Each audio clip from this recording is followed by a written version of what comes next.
క్రీస్తునందు ప్రియులైన సహోదరి సహోదరులకు ప్రభువైన యేసుక్రీస్తు వారి దివ్యనామంలో శుభాలు. నూతన జీవిత అనుదిన దైవ ధ్యానములో మీ తలలు పైకెత్తండి.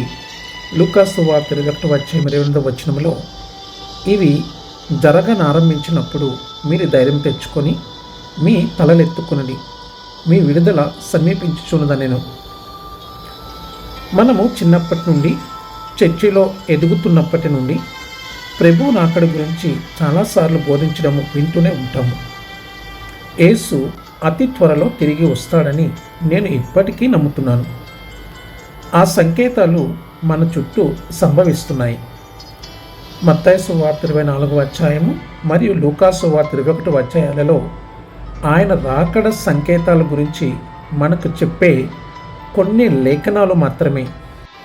యుద్ధాలు, భూకంపాలు, తప్పుడు మతాలు, గొప్ప పతనము మొదలైన వాటి వంటి సంకేతాలు చాలా ప్రతికూలంగా ఉంటాయి. కానీ వీటన్నిటి మధ్యలో దేవుడు తన సంఘము పైకి చూడమని, మన తలలను పైకి ఎత్తమని చెప్తున్నాడు. అంటే రెండు విషయాలను సూచిస్తున్నాడు.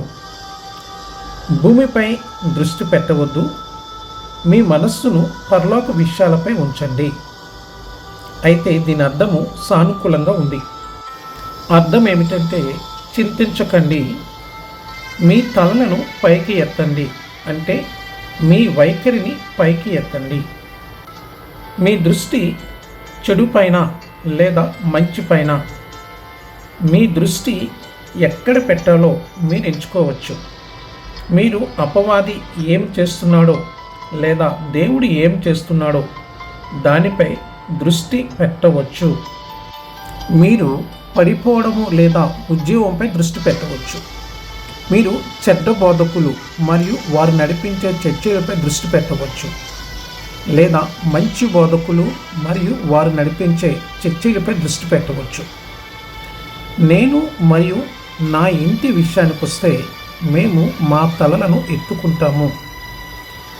అన్ని ప్రతికూల సంఘటనలు మరియు ప్రతికూల వార్తల నుండి మేము వారిని పైకి లేపుతాము. మేము మంచి విషయాలపై దృష్టి పెడతాము. ఎందుకంటే అన్ని పరిపూర్ణ వాగ్దానాలు, వరాలు పైనుండి వస్తాయి. అంత్యకాలపు ప్రతికూల సంకేతాల గురించి మనము ఏమీ చేయలేము, కానీ మనము సానుకూల సంకేతాలలో భాగము కావచ్చు.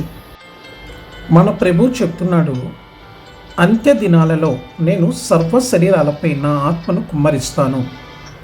అదే నా దృష్టి. కాబట్టి నా ప్రియ సహోదరి సహోదరులారా, మీ తలలను పైకెత్తండి. దేవుడు మిమ్మల్ని దీవించునుగాక. ఆమెన్.